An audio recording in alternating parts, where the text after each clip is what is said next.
Então, Renato, tá me ouvindo bem agora? Bem, muito bem. Sem eco. Ótimo, sem eco. Obrigado. Então, pessoal, boa tarde a todos. Mais uma vez, desculpe aí os problemas técnicos no início.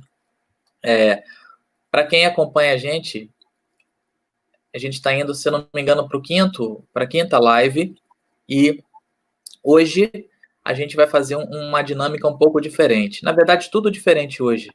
A gente mudou a plataforma de streaming para o YouTube. A gente mudou também o estilo do webinar.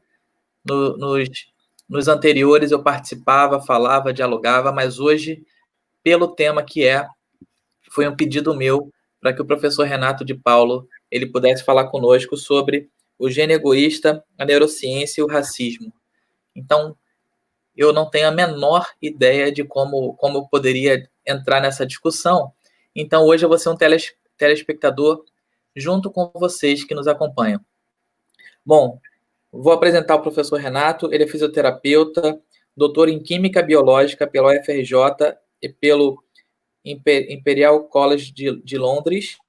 Também tem pós-doutorado no Laboratório de Farmacologia, Bioquímica e Molecular.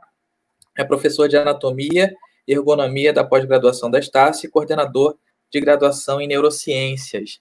E o que ele tem para trazer, o que ele está trazendo para a gente hoje é um tema bastante interessante, diferente do que a gente está acostumado a ver aí nos dias a dias das lives de Instagram e de YouTube. Então, por esse motivo, pela formação que o nosso convidado tem e pela importância do tema, eu gostaria de dar as boas-vindas a você, Renato, agradecer mais uma vez pelo aceite do convite, e eu estou muito feliz de te ver de novo, cara. Muito feliz mesmo. É um prazer revê-lo, e agora é contigo. Vou tirar aqui. E agora só eu e você, e a hora é agora. Se você quiser, se apresente, e se você quiser também colocar o seu slide, fica à vontade. Um prazer, cara. Muito obrigado, professor. É uma honra estar com você novamente. Nós já nos conhecemos há muito tempo. É uma das pessoas que eu mais aprendi a conviver e a estar junto. E sinto muito a sua falta. A gente está numa quarentena de isolamento físico, mas não de isolamento social. Então, que bom que a gente está aproveitando a tecnologia para nos aproximarmos. E eu acho que esse momento ele é um privilégio, que essa sua plataforma, a sua ideia de trazer esse tema, que quando a primeira vez que você me chamou foi para falar da área de pesquisa que eu atuo, que é neurociência, fisioterapia, educação, e é um tema onde eu fico muito à vontade. Então, vou começar aqui a compartilhar minha tela, e, de repente, no meio dessa crise, né, de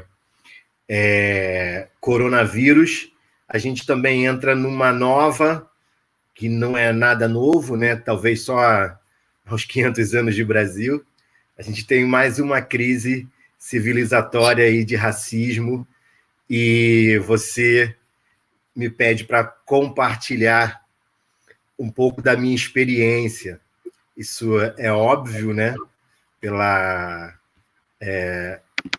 minha experiência pessoal, pela minha cor de pele, pelo que eu vivi, e isso não me parece, talvez para quem esteja me vendo, óbvio a priori, porque talvez as pessoas acreditem, né, que todo mundo que tem a pele escura tenha uma boa abordagem sobre o racismo, ou saiba falar sobre o assunto. Isso simplesmente não é verdade, como é o meu caso. Eu tive bastante trabalho para aprender sobre o tema, não é a minha área. Quando eu te chamo, Renato, eu queria... São duas coisas. Eu tinha pensado em tratar do racismo no ensino, né? Por várias observações que eu vou falando ao longo da nossa live, vai ter uma outra daqui a 2 semanas sobre o mesmo tema, mesma temática, na qual eu convidei professores e estudantes pretos de medicina, de outras ciências da saúde, para discutir sobre isso, porque, assim, no meu entender, eu sou completamente ignorante nisso, eu confesso, por mais que eu lesse muito, eu não tenho a capacidade de dialogar da mesma maneira que você tem, porque você é um estudioso na área, você trabalha nisso, eu já vi lives suas, você falando sobre isso, vários posts que você faz, muito bem escritos, e você traz uma coisa que é diferente, cara. A gente não vai falar a gente não fala de racismo, o ato. A gente vai falar sobre biologia também, né? Então, exatamente por isso que eu te chamei, porque é uma outra abordagem para o mesmo tema. Então, eu posso compartilhar já a sua tela? Por favor. Já está aí aberto sua apresentação? Já está aberto. Bom, é contigo mesmo, meu amigo. Então, a ideia hoje, como você mesmo disse, é que a gente consiga olhar, imaginem a gente está olhando um quadrado, né? E quando a gente olha um quadrado, ou uma bola, qualquer estrutura, a gente pode olhar ela por vários ângulos, né? Então, só uma observação, Renato, desculpa. A sua apresentação já está aparecendo aí, não? Para você? Para mim, tá. E aí? Agora foi. Pronto. Tá lá.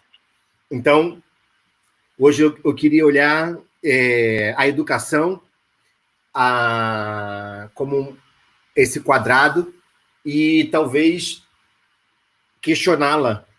Então, se ela é um ponto-chave e a ponte que une eu e o professor Fernando, a gente tem ela talvez como um trampolim para trazer eu até aqui, eu como um professor preto, pós-doutor, mas ela também é uma âncora para levar esse racismo até hoje, aonde ele está. Então, a mesma educação que talvez no futuro possa nos salvar desta chaga chamada racismo, é ela que criou esse racismo, e a gente vai tentar entender isso. Quando a gente já começa com uma pergunta, a educação é a solução ou ela é o problema? Então, já faço a divulgação da minha empresa chamada Trato Ubuntu. Eu sou um fisioterapeuta, divulgador entusiasta da neurociência, depois vocês dão uma olhadinha aí. Anotem as perguntas, a ideia é ter muitas perguntas. Eu vou deixar um espaço muito grande para a gente conversar. Como eu disse, eu não sou um especialista no assunto, não me sinto à vontade para falar do assunto, eu quero falar das minhas experiências pessoais e o pouco que eu li a respeito, e é assim que eu me sinto quando eu falo de racismo, tá? Então, é alguém tentando navegar num tema muito novo. Mas, como a ideia é falar um pouco mais de mim, e como a gente está no Brasil, pessoas nem tão capazes comentam sobre o racismo, como, por exemplo, agora, durante os protestos, a CNN teve a coragem de chamar William Vac, um âncora da Rede Globo, que foi demitido da Rede Globo por racismo. Ele foi convidado pela CNN para comentar sobre racismo. Então, se William Vac fala sobre racismo, eu acho que eu posso falar. Então, eu já me senti mais confortável estando no Brasil e não sendo um acadêmico do tema para falar de um tema que eu não estudo a priori. Mas, fazendo uma revisão, e quando o professor Luiz Fernando me faz o convite, eu lembro de uma literatura muito auspiciosa, me fez me apaixonar quando eu li, ainda na graduação, um livro de um autor chamado Richard Dawkins. E lá ele me fez pensar muito sobre racismo e genética. E ele lança, na década de 60, talvez um dos best-sellers na divulgação da biologia básica e da genética, o livro Gene Egoísta. Então, o Dawkins é um professor de Cambridge, na Inglaterra. Ele está hoje, talvez, como um grande divulgador da ciência básica. Ele fez sucesso também com o livro God is Illusion, ou Deus é uma Ilusão, em português, e ele trata basicamente como as nossas características genéticas fazem o nosso egoísmo e altruísmo nos direcionar como sociedade, e como isso, às vezes, independe da nossa consciência, e como a nossa capacidade cerebral humana pode nos fazer uma espécie para além da genética egoísta, que quer que apenas o nosso gene sobreviva, apesar de tudo. E essa mesma capacidade racional, ela é capaz de ensinar essa criança. Isso aí é uma foto agora, da década de 80, de um ato da Ku Klux Klan nos Estados Unidos, uma pequena criança que não nasce racista, mas aprende a ser, indo, curiosa, brincar com policiais negros, e certamente essa criança herdará dos seus pais toda uma educação racista, onde ela aprenderá o que seus pais aprenderam, a odiar alguém pela quantidade de pigmentos ou pelas suas características físicas. E é isso que a gente vai conversar a partir de agora. E voltando, né? A educação tem sido até agora solução ou problema? Então, esse é o nosso início da conversa.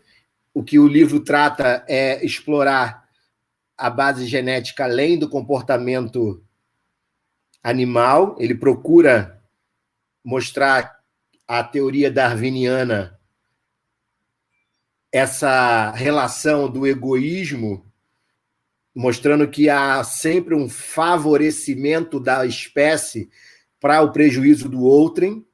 Então, o homem está sempre levando vantagem, e as outras espécies também. E quando há um altruísmo, esse altruísmo também é para o benefício do gene, e isso é pré-estimulado por uma máquina que evoluiu nesses bilhões de anos geneticamente. E algumas espécies, nós vamos falar daqui a pouco, arriscam a própria vida avisando que a sua própria tribo está em perigo, arriscando a própria vida. Por que isso aconteceria?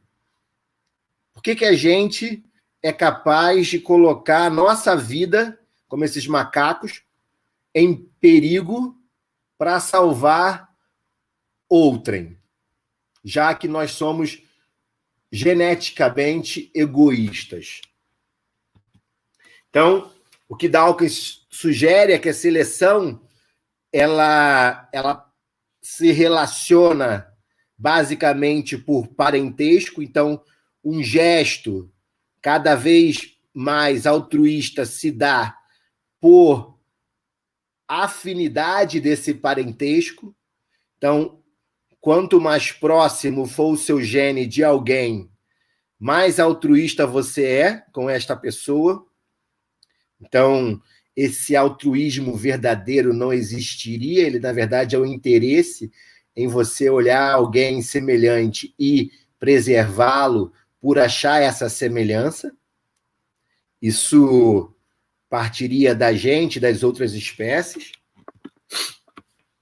A curto prazo isso funciona, os seres egoístas venceriam os altruístas, os seres sozinhos tendem a se dar bem. Temos alguns alunos, talvez, aí, né? Aqueles que veem o estágio anunciando no corredor, tiram o papel do estágio para sozinho fazer a inscrição. Pode se dar bem no primeiro prazo, mas a longo prazo, o que a biologia mostra e a sociologia mostra é que esses seres perecem, porque eles precisam, na verdade, de relacionamento. Seres sozinhos tendem a morrer ou de fome ou por falta de proteção, e os seres mais altruístas, mesmo que sem um cérebro que desenvolve uma cognição para esse altruísmo, um altruísmo inato, eles conseguem, a médio e a longo prazo, permanecer mais longevos e recebem vantagens recíprocas. Então, conviver em conjunto e ajudar um ao outro parece ser uma evolução. E o Dawkins projetou algo ainda mais egoísta, que são os memes. Hoje, infelizmente, os memes para ele são esses memes aí, como esse do Bob Ted, não sei o nome desse rapaz, que não acredita no racismo no Brasil. Mas o meme para ele não era isso, tá? Essa frase com alguém ou uma foto estranha que vira um meme. Não, meme para o Dawkins, lá na década de 60, ele já dizia que era uma memética, que era a interação de organização de sistemas de conhecimento que as pessoas se imitavam para poder se reconhecer como corpos organizados, em forma que hoje a gente reconhece como vírus. Naquela época nem tinha, tá? Esses vírus, esses sistemas de computador para ele denominar. Mas os memes podem ser qualquer coisa.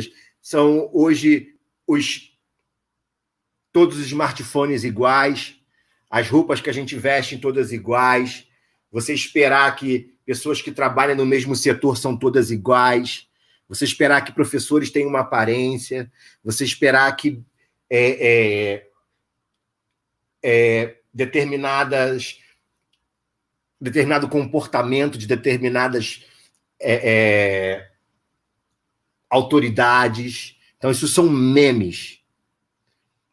Então, são interações e transmissões comportamentais para além dos genes. Dawkins falou isso lá na década de 60. Então, imagino que ele já não sabe hoje e não está sendo mostrado com a internet. Então, ele diz que na Terra, os seres humanos são capazes de se rebelar contra esses criadores egoístas. Então, porque a gente, teoricamente, somos criados capazes de sermos melhores ainda do que a nossa própria identidade egoísta, mêmica. Nós temos um cérebro para além do egoísmo. Esse cérebro para além do egoísmo nos faz ser capaz de desenvolver uma civilização altruísta. É o bem pelo bem. É o se doar por nada. É o dar sem interesse. Essa é uma condição que o ser humano tem. E ainda que a gente ache rara hoje em dia. E essa condição ela é tão inata em algumas espécies que algumas formigas, por exemplo, quando estão com fome e vão ter que assaltar um edifício para uma formiga chama-se uma montanha de cupim, elas têm que se planejar, quando o cupinzeiro está um pouco vazio, elas precisam se juntar.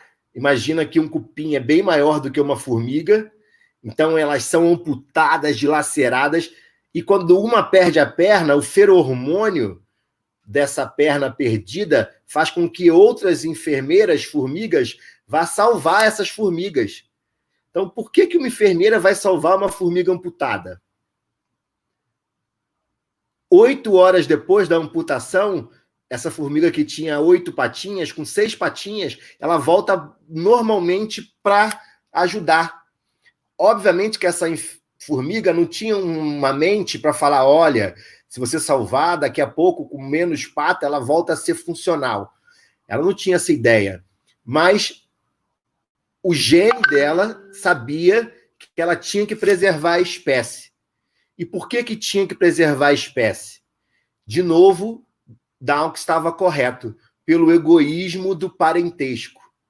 Porque 75% delas são irmãs, parentes, filhas da mesma rainha. Então, elas se resgatam porque geneticamente se parecem. Então, suponho que esse conjunto de gene tornem elas mais propensas a atitudes altruístas, que forneçam alimento às pessoas mais próximas, como irmãos, filhos, que colaboram com a sobrevivência. Esse é o segredo das formigas, que elas têm os DNAs idênticos, ou seja, são mais próximas, são irmãs.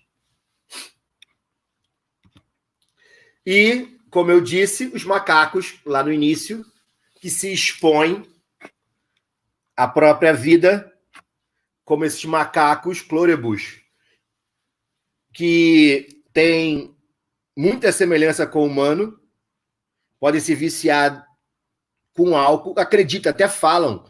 Eles falam 4 palavras: leopardo, água, cobra e babuíno. Essas frases servem para eles avisarem aos colegas deles que está chegando gente. Só que quando eles avisam, eles podem ser alvos. Mas quando eles são alvos, eles tendem a procriar mais. As fêmeas admiram mais esses macacos que gritam, quando a tribo pode ser atacada. Então, quando você grita e salva a tribo, é sinal que você é corajoso. E você tem mais chance de copular. Então, se expor te faz ganhar mais fama. Quem sabe isso não é o Instagram dos clorécebos. O mesmo vale para esses morcegos que se alimentam, eles dão voos, e só alguns morcegos têm coragem de dar esses voos. Eles comem alguns porcos à distância e eles podem morrer durante o voo porque eles guardam o sangue na boca, não comem esse sangue, podem morrer de inanição e dão voos rasantes para alimentar os medrosos que ficam na toca, na caverna. E, em retribuição, eles são os líderes. Em retribuição ao seu altruísmo, eles reproduzem mais o seu gene. Então, o nosso gene é egoísta por natureza. O nosso altruísmo, na verdade, é uma forma de nos mantermos perene. Essa é a cutucada que a gente dá agora para a gente conversar no final da nossa conversa aqui hoje. Então, como esse gene incentivar o homem pré-histórico a sentir empatia, a gente supõe que na nossa família é a mesma coisa. Nós oferecemos ajuda e nós somos programados a dar a mão para quem a gente não conhece. A gente vê no outro, na dor do outro, a empatia. e a gente começa a selecionar no outro alguns memes que são parecidos conosco. E aí a minha provocação, como não estudioso no tema, será que nós estamos selecionando outros a partir dos nossos memes? Será que os outros são apenas os memes que são da nossa região, da nossa classe social, que frequenta o nosso restaurante, que tem a nossa religião, do nosso time, do nosso bairro, da nossa opção sexual, ou da nossa cor da pele, ou do nosso país? Como a gente tem selecionado os nossos memes? E a gente não pode falar de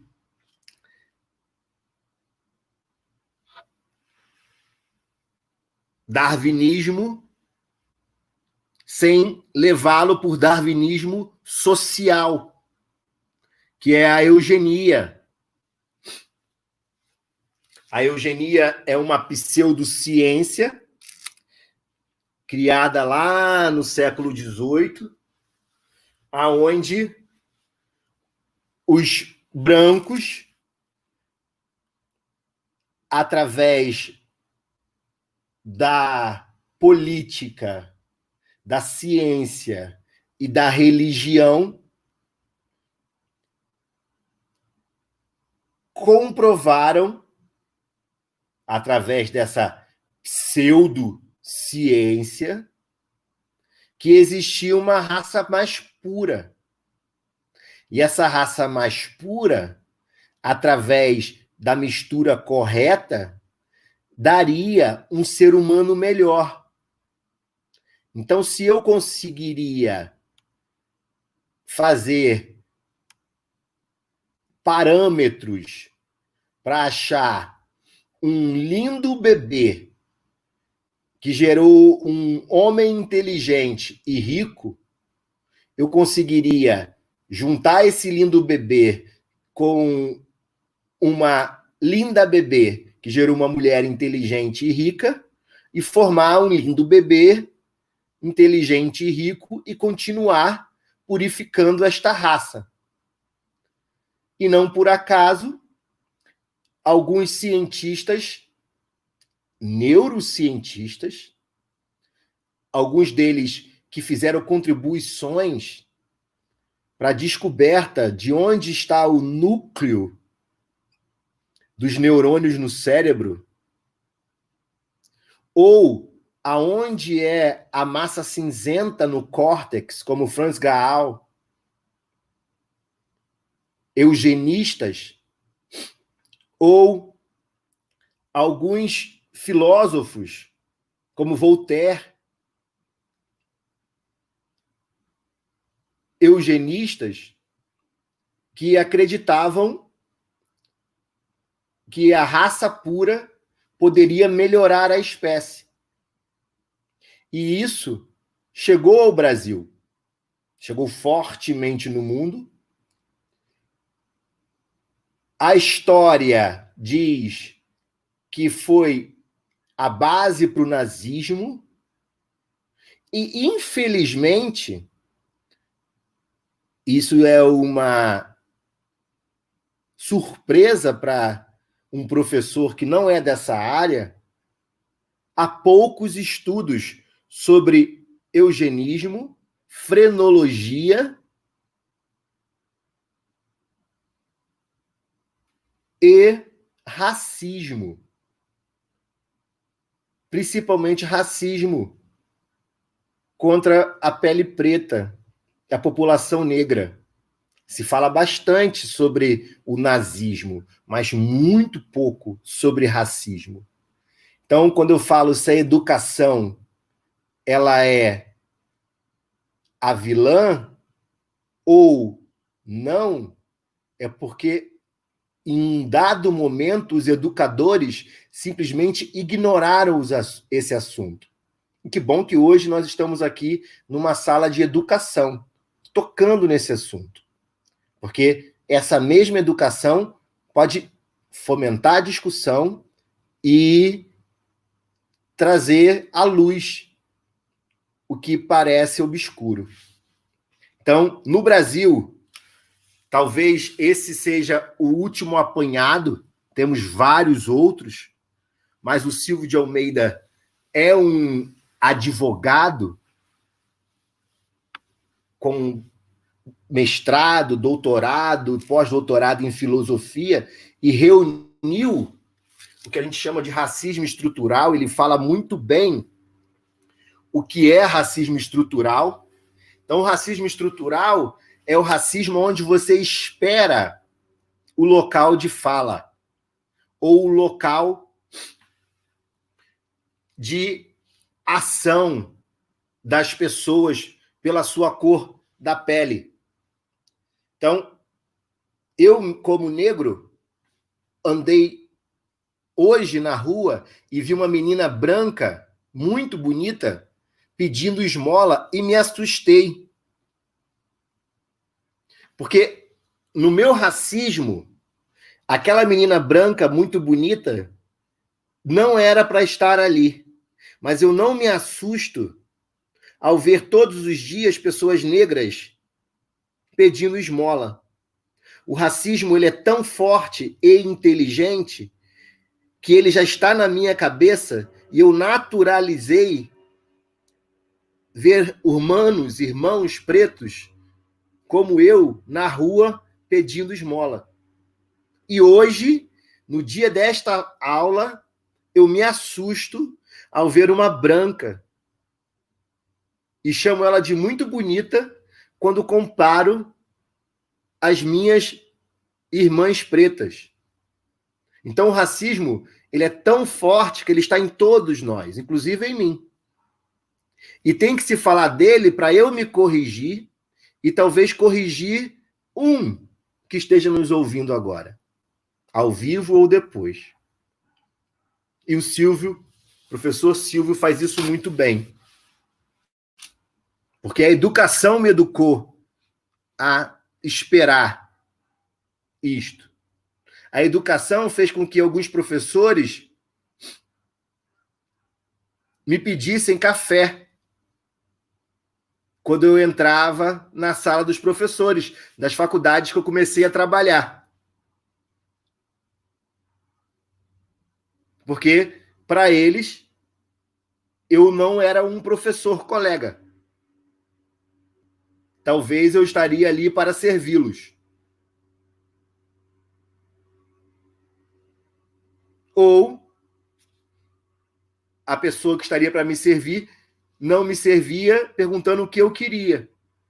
Depois que eu me identificava como professor, aí pegava o diário, aí pegava o apagador, enquanto os colegas brancos só se encostavam no balcão. E de imediato, o racismo estrutural identificava aquela pessoa encostada no balcão como um professor. E a mim, não. Isso é um racismo estrutural. E a gente vai conversar sobre ele mais no final. Então, o racismo estrutural, ele coloca as pessoas nas posições que se espera.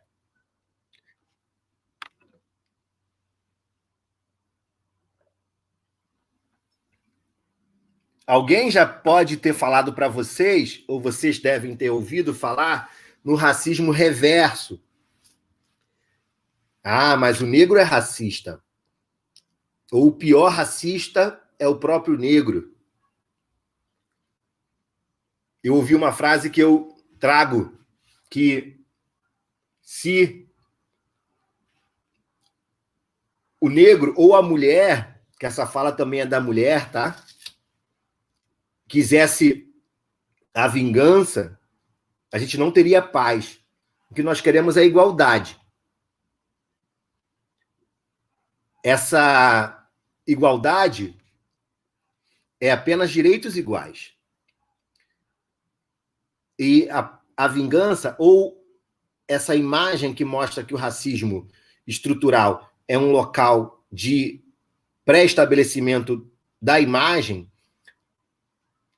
eu vou mostrar agora. Presta atenção. Isso é uma imagem que representa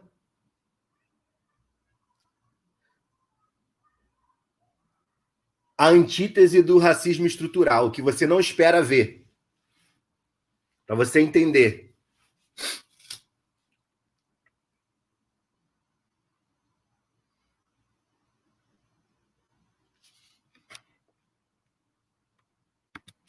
Ou essa imagem.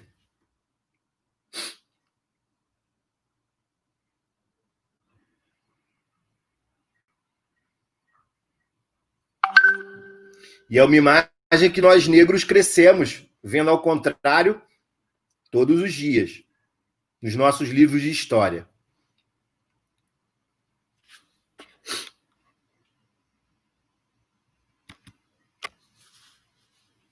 Ou esta imagem.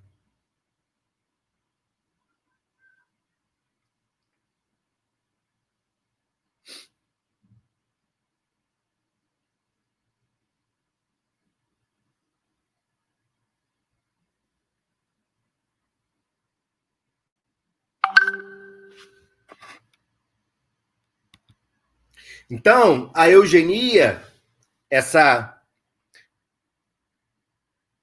história do bem nascido, eugenia quer dizer isso, tá? Bem nascido.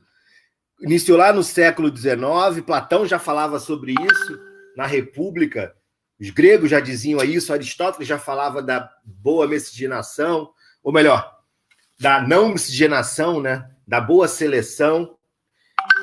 Francis Galton já falava da beleza humana, ele era um estudioso, e ele falava que tudo era genética, ser um bom atleta era genética, ser rico era genética, ser... não importa a sua experiência social, e se tudo desse certo era porque haveria a eugenia positiva. E o louco disso tudo é que o ser humano ele consegue piorar o que está ruim, né? Então, no Brasil, o Renato, meu xará, Kel, que trouxe a Bayer para o Brasil, ele criou o Clube da Eugenia. Ele foi um dos primeiros a aplicar a eugenia no Brasil. Há casos de esterilização de pessoas, não como no Brasil, nos Estados Unidos. Nos Estados Unidos, até a década de 80, se esterilizava pessoas, tá? A gente pode deixar isso para o final, para conversar, que a gente chama de eugenia negativa, pessoas com problemas mentais. Essa imagem aí, ela era comum, isso é um comercial de um sabão limpando pessoas negras. Até hoje é comum você ver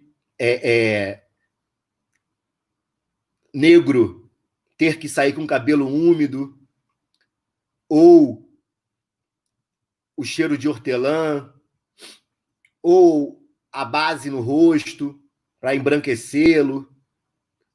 Tudo isso é resquício do racismo. Monteiro Lobato era um grande admirador do Renato Kell. O Monteiro Lobato, que criou o Sítio do Pica-Pau Amarelo, lá no final eu mostro, ele criou um livro chamado Presidente Negro, onde ele conta uma história de um presidente americano muito culto, negro, que de tão culto ele exterminava todos os negros para melhorar a raça. E esse livro foi publicado. Hoje talvez choque alguém, eu espero que sim, mas era o normal de uma época. Ele criou o Sítio do Pica-Pau Amarelo, o Saci Pererê, a avó Anastácia, né, aquela negra bem típica da cozinha, que fazia doces, mas que tinha um local para ela ficar, uma atividade para ela fazer, uma estrutura muito bem feita para hoje você pensar aonde uma mulher negra fica numa casa. A educação que as nossas crianças receberam está bem lá, desde sempre. E não para por aí, né? Desde o sabonete que embranquecia até hoje, 2020, a Bombril tentou lançar uma esponja especial para limpeza pesada, chamada de Crespinha. Se não bastasse a mulher negra sofrer com o cabelo Bombril e a esponja de aço ganhar muito dinheiro, apesar dessa ridicularização da mulher negra, ela lança há muitos anos e ia relançar, é porque a internet está aí, a gente com muita força conseguiu combater a Crespinha. Então, para a gente perceber que o zombar, e a gente chama isso de racismo recreativo, a piada com o negro, que até o próprio negro faz, do marrom bombom, ou suavizações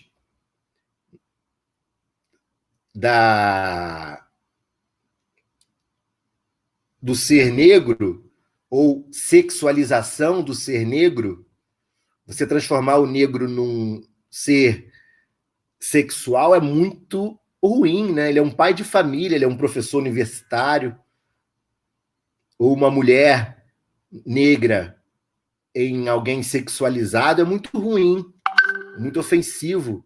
Ela é uma professora, ela é uma pessoa trabalhadora.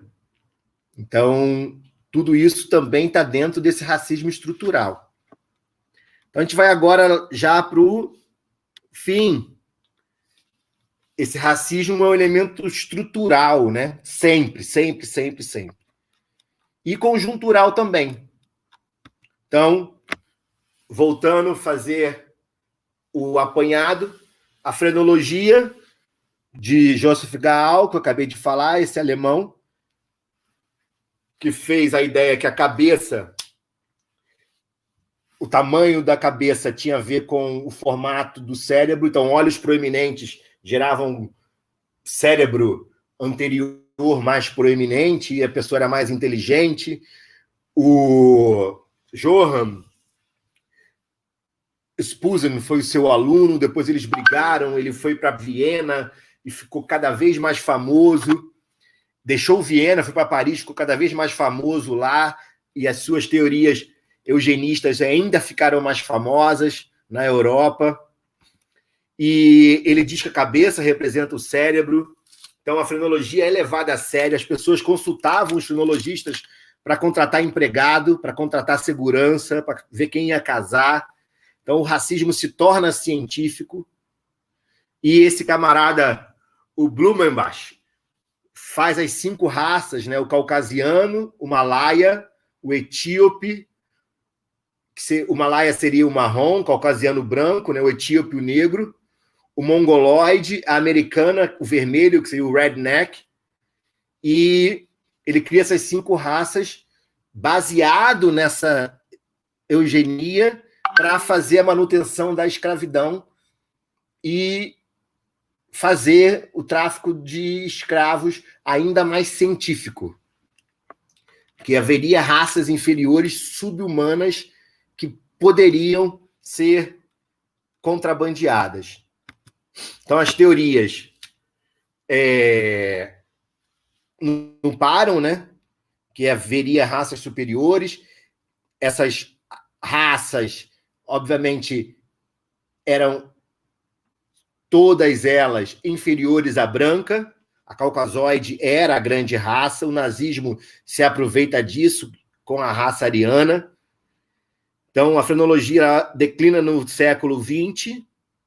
Então, há um consenso onde se pega toda a obra de Gaal, aproveita o que ele fala sobre a neurociência, os núcleos, os neurônios, e refuta a frenologia, mas ainda é difícil, né, o que educou toda uma geração desmentir agora, já que tudo isso era uma pseudociência, por muito tempo foi ensinado como uma verdade absoluta. Então, hoje, se a gente faz a história da arte na internet ou no livro, o que a gente vê é navio negreiro, pouco se fala das nossas origens de reis e rainhas, o que se fala é de uma subdivisão, pouco se fala da história da África como um todo. A África nunca foi subdividida em raças, quem dividiu a África em raça foram os colonizadores, quem criou a raça não foi a África, foram os brancos que lá chegaram. E algumas questões para a gente deixar em aberto, né? A questão racial, ela não é algo que me pauta, eu pauto a questão racial, então é muito bom deixar isso claro. E Luiz Fernando é um amigo meu de muito tempo, ele sabe disso. Eu não vivo para este tema, eu não falo deste tema, eu sou um fisioterapeuta, eu amo neurociência, eu amo paciente, e não me furto em falar deste tema como quando sou convidado. E eu espero cada vez menos precisar falar desse tema, porque não foi um tema que eu criei, foi um tema que os brancos criaram. Eu espero logo que esse tema não seja mais necessário, que o racismo pare e a gente não olhe mais as pessoas pela cor das pessoas. Então, o racismo não é uma doença, não dá para as pessoas falarem isso é uma doença, é uma perversidade, é um mau caratismo. Não, não tem ninguém doente. As pessoas são mal educadas e têm que ser punidas no rigor da lei, até aprenderem que não se pode ser racista. Então, patologizar o racismo é uma forma de amenizar o racismo, assim como a violência policial, né? Esses dias eu estava vendo um filme, uma comédia muito boa, onde dizendo que os policiais bons são a maioria e os maus policiais racistas são uma minoria, uma maçã podre. Uma maçã podre. Tem algumas profissões que não podem ter maçãs podres. Então imagina se os pilotos de avião fossem maçãs podres e alguém falar, olha, me desculpem, porque a maioria dos nossos pilotos são muito bons, mas 2 ou 3 são maçãs podres. Não pode ter maçã podre. Então a gente tem que entender que racismo em algumas profissões não pode existir, não pode existir nenhuma, mas ele só vai parar quando a gente conversa sobre ele mesmo. Que bom que a gente está falando sobre ele. Então, o racismo ele tem uma ligação econômica, obviamente, e quem mais sofre com ele é a mulher preta. A neurociência diz isso. Então, a imagética da beleza, aí a gente entra na neurociência, ela traz como o bonito a mulher branca. Eu costumo brincar que não existe ninguém mais poderoso no mundo do que uma mulher branca. Uma mulher branca é capaz de aumentar o PIB de uma região. Então, você vai numa região aí de Salvador, se um grupo de mulheres brancas decidir mudar para essa região, em 2 anos a região fica mais cara. Só porque um grupo de mulheres brancas foram para lá. Isso tem um quê de piada, mas tem muito de racismo. A gente percebeu o quanto o eugenismo ainda está enraizado no mundo. Isso em qualquer lugar. Isso aconteceu no Brooklyn, nos Estados Unidos. E na economia, o racismo faz com que a mulher preta trabalhe mais e pague mais. O sistema de tributação é para os mais pobres. De novo, Os livros de genética ignoram o racismo praticamente. Quem estudou genética aqui, quem é da área da saúde, pouco ou quase nada se fala de racismo. Um tema tão irrelevante. Brasil, o país que mais fez o tráfico de homens e mulheres, de vidas negras, o último país a fazer a abolição da escravatura, talvez o país que pior fez essa abolição, e não há nada na literatura médica científica sobre isso. Quando se trata de saúde, na educação de saúde, não se fala de tumor de pele para negros, ou tratamento de pele para negros, eu vivo isso. Fisioterapeutas que cuidam da pele de negros têm pouca literatura. Médicos que cuidam de pele de negros têm pouca literatura. Então,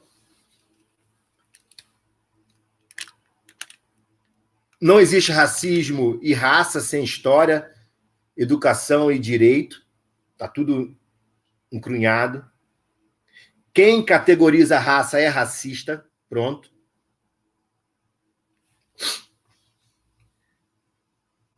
Raça tem essa visão histórica, lembrando que é só a partir do século XIX que isso começa.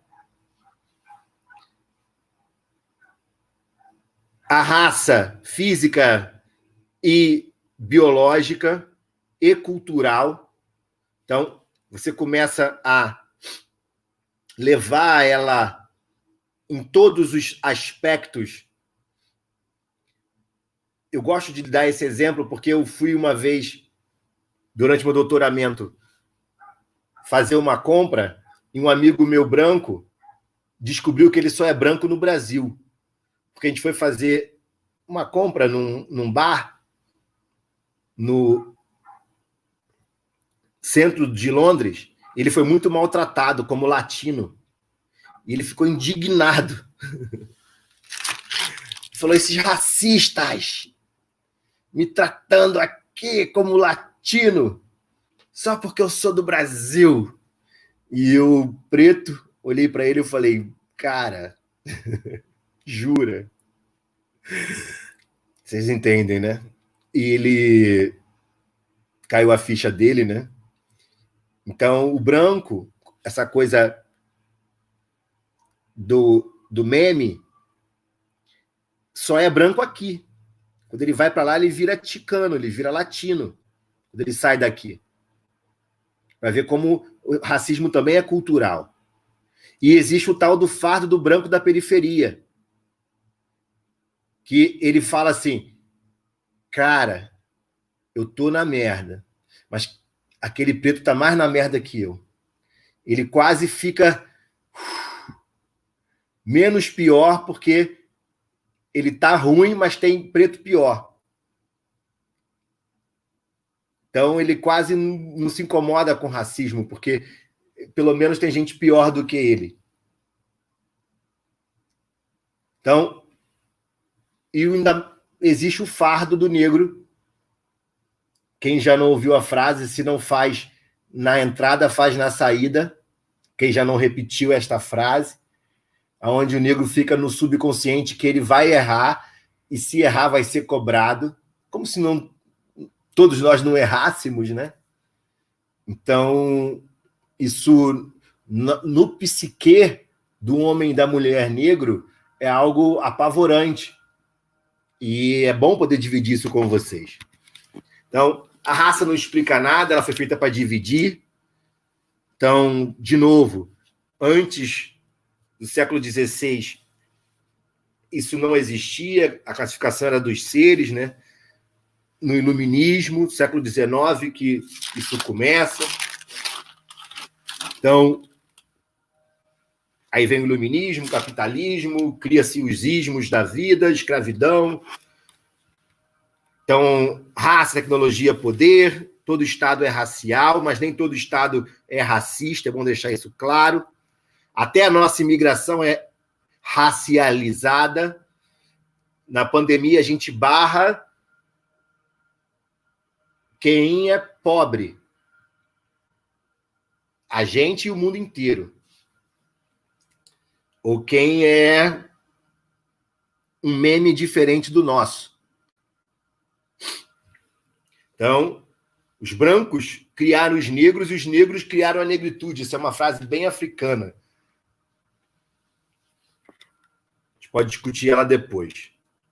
Então, o racismo é um espaço de conflito, já que ele existe, toda a história tem política, a política tem poder, isso vai ter conflito.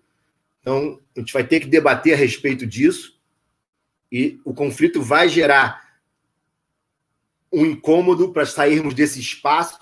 Esse espaço vai quebrar muros, esse muro vai construir pontes, mas isso requer alguma força, e essa força depende de todos nós, depende do homem branco também. Eu quero, depois que acabar na conversa, debater qual é o papel do homem branco nesse papel. Então, de novo, já falei disso, né? Da imagética e da neurociência, a imagem, onde a gente naturaliza não ter negro.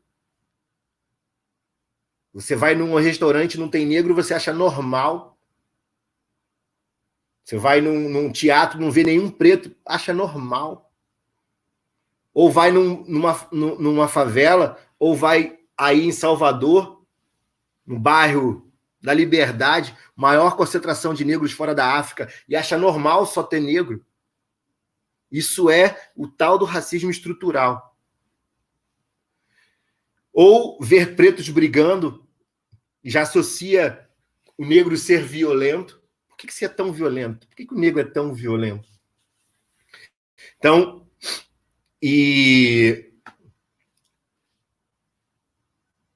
eu fui perguntado isso uma vez, né, por uma amiga, também na Inglaterra, por que eu não era violento.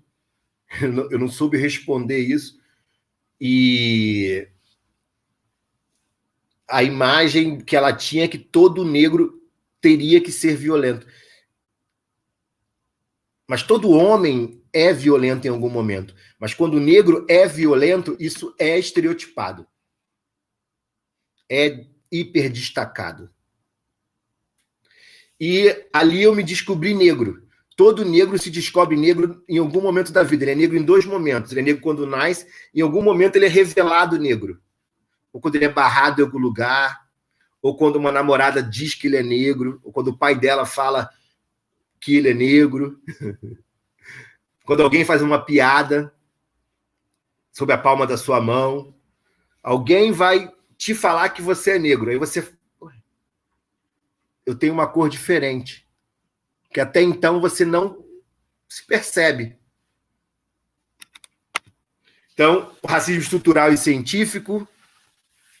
Então, vou deixar para falar das cotas e desses outros temas mais para frente, no nosso debate.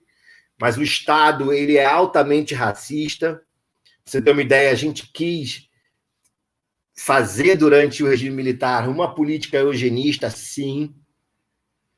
Thomas Jefferson dizia que a gente tinha que preparar o Estado para a República. Algumas pessoas que no Brasil não liberar todos os escravos, só os preparados para a República. E aqui eu vou deixar alguns nomes, tá? De vários homens negros. Alberto Guerreiro Ramos, para você ter uma ideia, ele criou a Fundação Getúlio Vargas. Ele tem um livro ótimo, Patologia Social do Homem Branco. Florestan Fernandes, Antônio Rebouças, André Rebouças, todo esse sistema de água do Rio de Janeiro, da época do Império, foi criado por esse cara, André Rebouças. Ele se descobriu negro no saguão dos Estados Unidos. Ele já era negro aqui, liberto no Brasil, filho de negros escravos, na verdade, filho do ventre livre. O pai dele era um advogado. e não se via negro, né, porque estava numa condição abastada, mas foi para os Estados Unidos e não pôde ficar num hotel, tinha que entrar por trás numa recepção.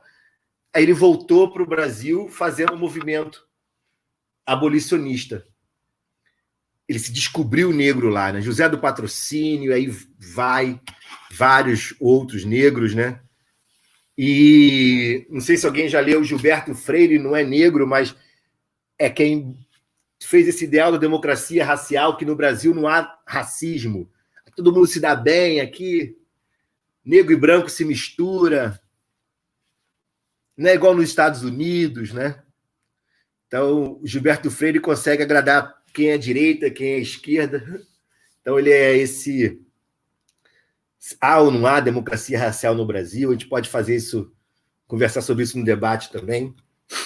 Florestan Fernandes, Darcy Ribeiro, são outras pessoas que a gente gostaria de ler também, de indicar.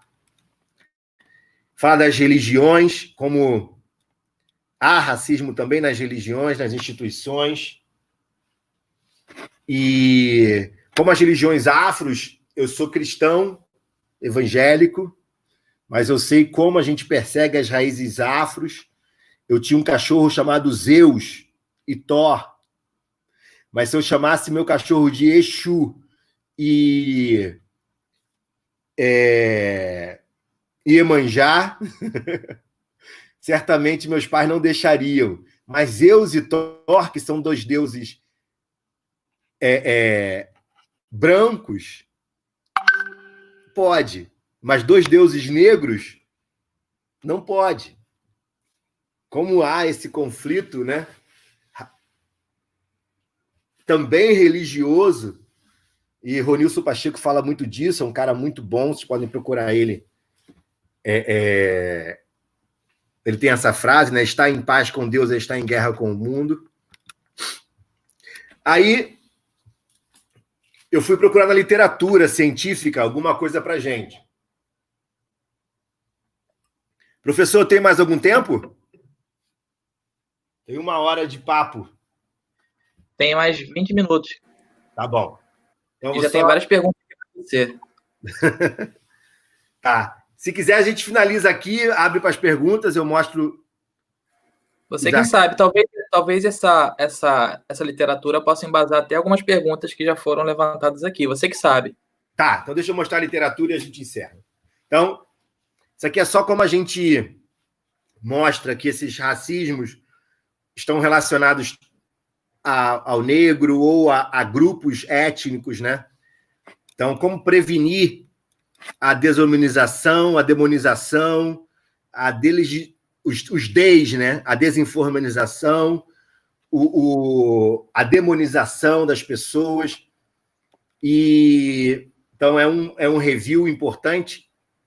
Saiu esse ano, e ele mostra como a gente está relacionado com o bem-estar e a saúde e a fome, como o terrorismo e o racismo andam juntos. Esse aqui é só para a gente mostrar como aquela frenologia é um artigo de um brasileiro, tá? Como os colonizadores belgas criaram, na ideia dos ruandeses, a implementação do sistema para subjugar a população Hutu. Tanto os Hutus como os Tutsis incorporaram um discurso racista entre eles, quando os belgas chegaram, e após isso, eles fizeram um genocídio, vocês devem ter visto já filmes, né? E eles levaram médicos e fizeram falsas alegações racistas e pseudociência para esses dois povos se odiarem. Então, eles dividiram os povos, né? E fizeram toda a frenologia, mediram cabeça para dizer quem era mais inteligente, quem não era, e os mais inteligentes deveriam exterminar os menos inteligentes, separar pelas características do Hutu e os Tutsis. Foi um extermínio que os belgas fizeram na África, tudo isso, obviamente, por finança, por dinheiro. E esse foi um artigo muito bom que mostra como a gente precisa falar de racismo, também do ano passado, em saúde pública, e quantidade de problemas mentais, de falta de acesso à saúde, falta de acesso à saúde da mulher negra, e a quantidade de mulheres que sofrem mais acesso a partos normais quando elas são brancas do que as negras, e é um excelente review que eu deixo também para vocês. E, para finalizar, a Sociedade Internacional de Neurociência faz uma autocrítica quando a gente vê as cores, fazendo uma revisão, dizendo que apenas 3% dos neurocientistas dos Estados Unidos são negros. Isso em pleno 2020, esse artigo 2019, e mostrando que, apesar da diversidade neuronal, axonal, proteica do cérebro, a gente não tem diversidade no campo da neurociência. A maioria é de homens brancos, há poucas mulheres, poucos negros, poucos latinos, poucos orientais, e achei muito legal essa autocrítica. E ele cita, inclusive, Voltaire. Eu nem sabia que o Voltaire era tão racista. Ele diz que o negro é uma espécie de homem diferente, baseado na sua característica, né? E nas suas forças. Então, é um povo mais fraco. Então, você vê como que até os pensadores, né, daquela época o faziam.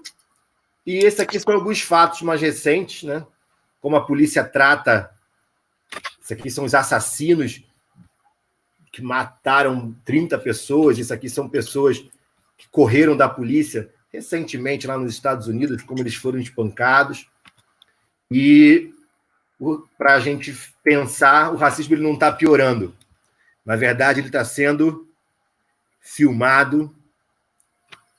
Eu vou avançar aqui e temos alguns vídeos. Aqui é do Monteiro Lobato, que eu tinha falado para vocês. E alguns vídeos que eu posso mostrar depois. A frase que eu deixo é: vamos projetar o mundo que ainda não. Então, tem um mundo enorme que pode ser muito melhor do que o que já foi. Muito obrigado. Rapaz, vou bater palma aqui, acho que em nome dos colegas que estão assistindo. Cara, profundo isso aí. Eu fiquei pensando várias coisas.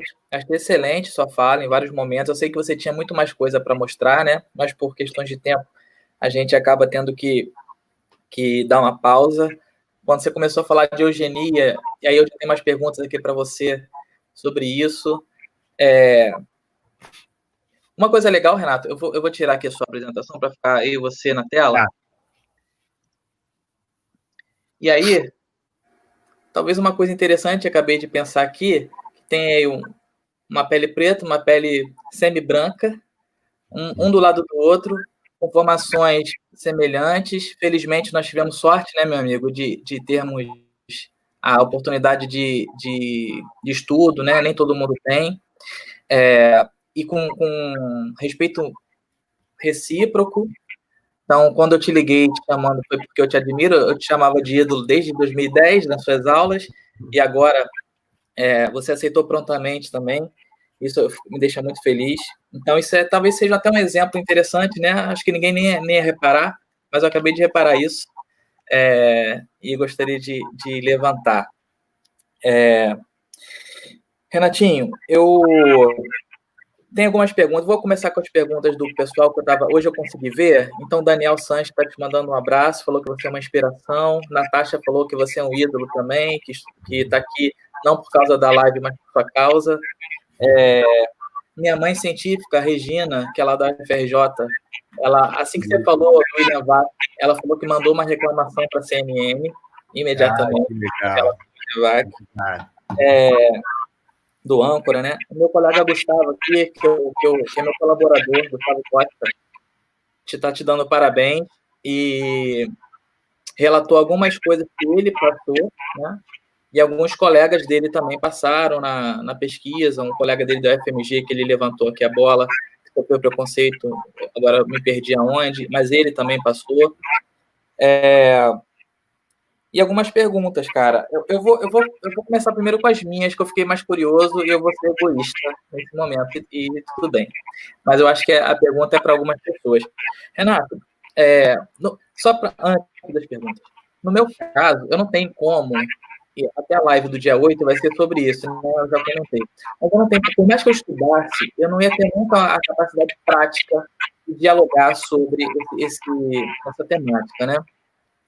Mas impressionantemente, eu sou meio aéreo para essas coisas, mas em alguns momentos eu me deparei branco, ao contrário de você.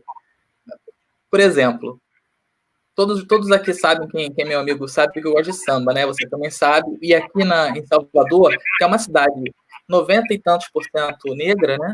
A Salvador, dizem que é mais negra fora da África, enfim. Eu não sei se isso é verdade, mas dizem. Eu estava belo dia no samba, Renato, e aí, no final, acabou lá o samba, eu fiquei conversando com os músicos, né, no lado de fora da casa de espetáculo. E aí, a gente conversando, né, pô, Luiz, que legal que você veio hoje, não sei o que, me chama de professor. Professor, que legal que você veio hoje. Aí um cara me falou um negócio que ficou na minha cabeça até hoje, cara. Falei assim, Luiz, pô, a gente fica feliz que você vem, porque você sabe que você não é nosso público, né? Aí eu fiquei, eu não entendi. Como assim não sou seu público? Não, Luiz, você é branco, né, cara? Você é branco, você é professor, você não é nosso público. Eu falei, cara, mas você toca música, pela música. Como assim não é seu público? Não tem o menor sentido o que você está falando. Só que aí depois eu começo a ver, você sabe também que eu gosto de carnaval, e aí eu estava com um colega meu, que inclusive está aqui, o nome é Rafael Farias, talvez Cordão, e a gente foi num bloco de carnaval. Eu só estou mandando uma descontraída, tá? Mas eu vou voltar a ser sério já já. E aí, a gente foi num bloco, e aí você sabe que aqui, os blocos, eles têm aquele... Antes, né? Tinha muitos blocos que são fechados, então você tem que pagar para ficar dentro do caminhão lá, etc. Então, são muito caros. E a música que a gente gostava, a gente pagou barato e fomos. E aí, estávamos nos divertindo lá pra caramba, curtindo o carnaval. E aí, toda vez que ele ia fazer xixi, ele voltava e me encontrava rápido. Toda vez que eu ia fazer xixi, eu demorava para encontrar ele. E aquilo foi me irritando, né? Porque eu demorava muito para encontrar meu amigo. E aí ele me falou, aí na terceira vez que ele voltou rápido, eu perguntei pra ele, Cordão, não sei se ele lembra disso. Cordão, como é que você me acha rápido, cara? Se eu tô aqui andando, o bloco tá cheio. Ele, Luiz, eu saio do banheiro, eu sou o único branco do bloco. Aí, de novo, foi outro momento que ele percebeu, caramba, e era mesmo. Eu era talvez um dos únicos, né? Então, assim, em Salvador, uma cidade negra, etc., muitas vezes eu me percebo um peixe fora d'água, né? Como essa questão da cor impacta de alguma maneira. Eu trouxe exemplos bem chulos, mas só para você entender a minha percepção, né? Que às vezes eu mesmo me pego meio aéreo nessas questões de raça, porque de fato eu não sofri, né? Absolutamente nada. Uhum. Bom, Renatinho, eu tenho uma questão para você. Quando você trouxe essa questão da eugenia, cara, você acha que essa teoria, ela explicaria também outros tipos de preconceito, tipo a xenofobia? Então, assim, os asiáticos ficarem sempre se defendendo, não se misturarem com outros, alguns países que têm muita aversão a povos de outros locais. Você acha que é mais questão social ou pode ter uma questão biológica envolvida aí? Eu acho que pode também. Eu acho que o ser humano, como um todo, ele tende a fazer um meme comportamental, que o Dawkins diz que ele é mais severo do que o gene egoísta. Então, você tende de alguma maneira, a se relacionar com os seus parecidos. E para a gente, que é de longe, você fala, como que um Tuts acha que o Tuts é diferente dele? Como que um coreano acha que um japonês é diferente dele? Eles se acham diferentes, eles se veem diferente. Então, são pequenas características comportamentais que você acaba justificando esta diferença. E essa justificativa, ela é apenas teórica educacional, nada biológica. Não há nenhuma explicação biológica para o racismo. Ela é comportamental, econômica e política. A gente usa a biologia como pretexto para tentar ter vantagem sobre outra pessoa. Perfeito. Porque quando você estava falando disso, né, até ficou um paradoxo na minha cabeça, dessa questão a gente sempre aprendeu da genética, você ter uma vertente da pluralidade, de você fazer mistura de genes, para você evoluir como espécie. Isso. E aí você traz um contraponto, né? Você traz um contraponto que é você manter os seus genes, o seu conjunto de genes intacto, para que ele permaneça naquela região em detrimento dos demais, né? Não é basicamente isso. O que a gente fala é que você tem 12 pares. Um desses pares ficará. Então, você sempre vai tentar manter algo da sua genética. Então, não quer dizer que você se perderá ao longo da sua divisão celular. Você sempre tenta herdar algo ou manter algo para perpetuar. Esse é o nosso egoísmo. Mas isso não quer dizer que comportamentalmente você precise fazer com que os outros se extinguam. Isso não é uma verdade. Isso explica muito por que uma mãe dá a vida por um filho. Por que a vida dela não é mais importante que a do filho? Instintivamente, ela dá porque a genética dela está preservada ali. Isso serve para a mãe humana como a mãe de qualquer biologia. Então, a genética ela está aí para a gente se manter. Mas usar essa genética para explicar o porquê que a gente usa essa forma de nos relacionarmos só com alguns poucos e escolhermos quem são esses poucos em detrimento de outros é uma artimanha. E uma artimanha de poder. Perfeito. Falando em mãe, deixa eu mandar um beijo, que tem a minha mãe biológica está aqui, a minha mãe científica está aqui, e minha mãe baiana também está aqui, prestigiando. Consertaram você, que o bonequinho que você mostrou não é Toby, é Ken, que é da Barbie. Consertaram não sei quem Você acha, Renato, que o conhecimento mais profundo da genética, né, o entendimento melhor da genética e a popularização desse conhecimento, ou seja, as pessoas, de maneira geral, compreenderem melhor a genética, pode, de alguma maneira, contribuir para a diminuição do comportamento racista ao verificar que molecularmente somos muito parecidos, não? Eu acho que sim. Eu acho que mostrar que a melanina é algo tão mínimo na nossa carga genética seria muito interessante, né? A gente mostrar o que é a melanina, né? Na nossa variação genética. Então, é tão grosseira a balança não está equilibrada, né? Uma coisa é o pigmento, do outro lado é tudo que está atrelado ao racismo. Então, o desbalanço é muito grosseiro.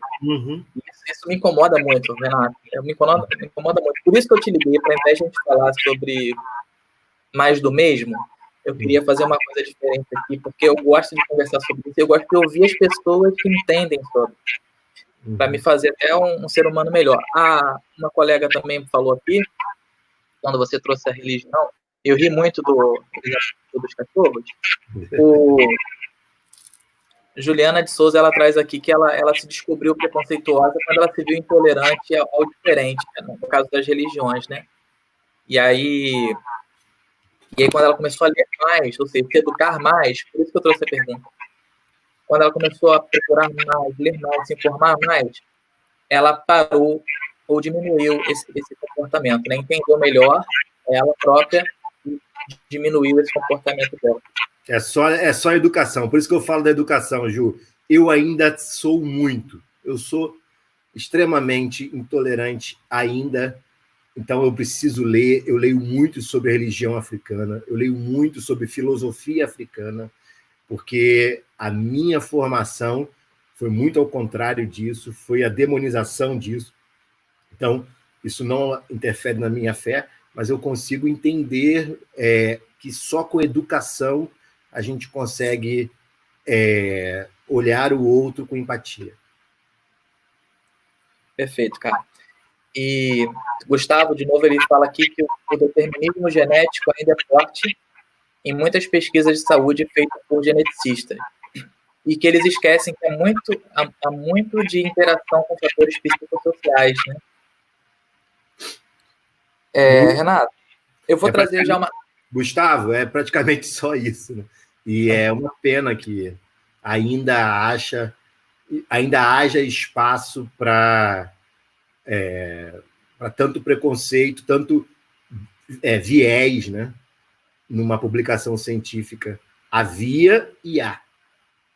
Havia e há. Renato, eu vou terminar aqui com o pool de perguntas, uma pergunta bem direta e bem polêmica. Você vai encarar? Você pode fugir também pela tangente, se você quiser. Eu já vou dizer de antemão que, por razões minhas, eu sou a favor, tá? Mas você é a favor das cotas raciais para a entrada do ensino superior e concursos, etc.? Sou a favor. É a favor também? Você podia só rapidamente dizer o porquê? Eu sou a favor das cotas como uma medida, dentre várias, para tentar fazer com que haja uma tentativa de reparação social. A maioria das pessoas que são contras tem um argumento que isso deveria ser lá no ensino fundamental. Eu não acho que as duas são antagônicas. Eu acho que tem que ter uma melhoria do ensino fundamental e uma aceitação do ensino, uma entrada no ensino superior. E eu sou porque eu sou pesquisador. Então, a cota já foi comprovada cientificamente que funciona, que é uma aceitação, e as pessoas que entram por cota, elas têm um grau de aproveitamento e rendimento e entrada no mercado de trabalho tão bom quanto as pessoas que não entraram por cota.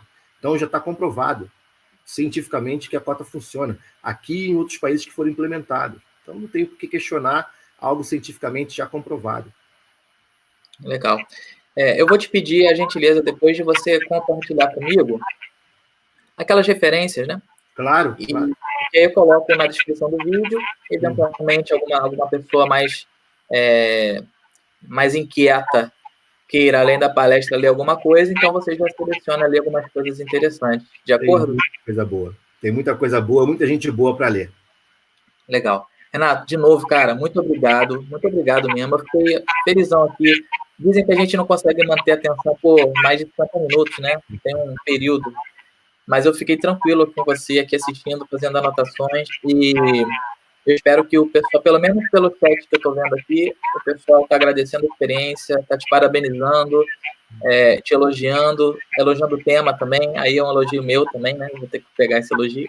E uma colega minha ídola, Tamira, falou que ela teve uma discussão sobre isso hoje, mais cedo. Então, cara, a gente tem discussões sobre isso com muita frequência, né? E eu te convido, Renato, que o dia 8 de julho está com a gente aqui também, do dia 8, que vai ser muito legal.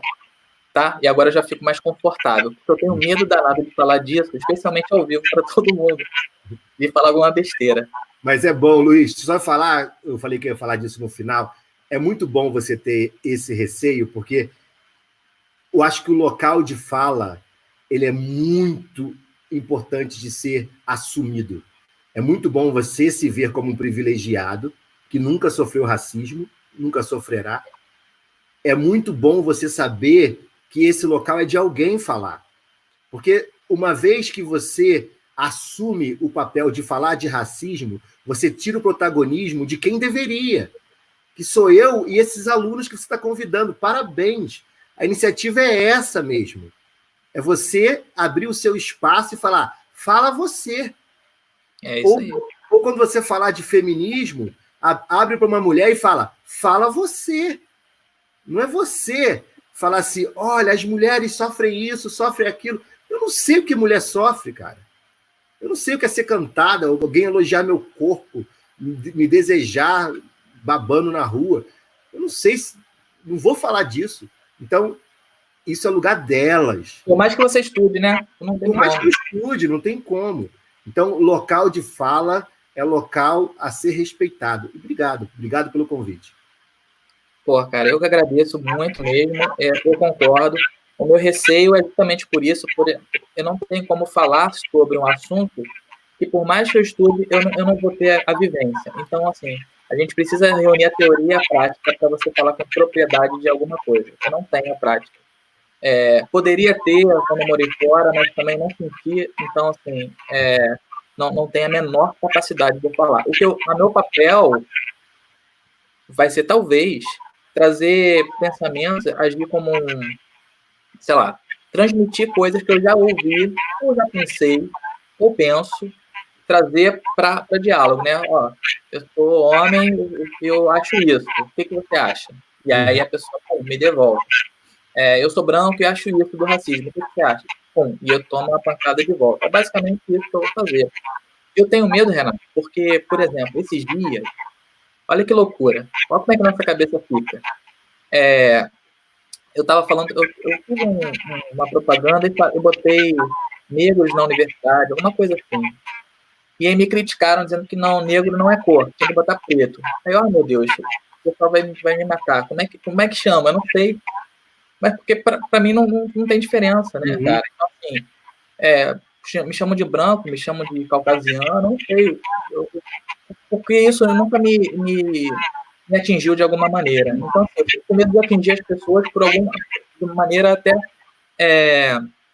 sem querer, né? Não proposital. De fato, não sei. Então, esse é o meu receio. De ofender alguém sem querer. Então, eu fico pensando muito nas palavras que eu vou usar.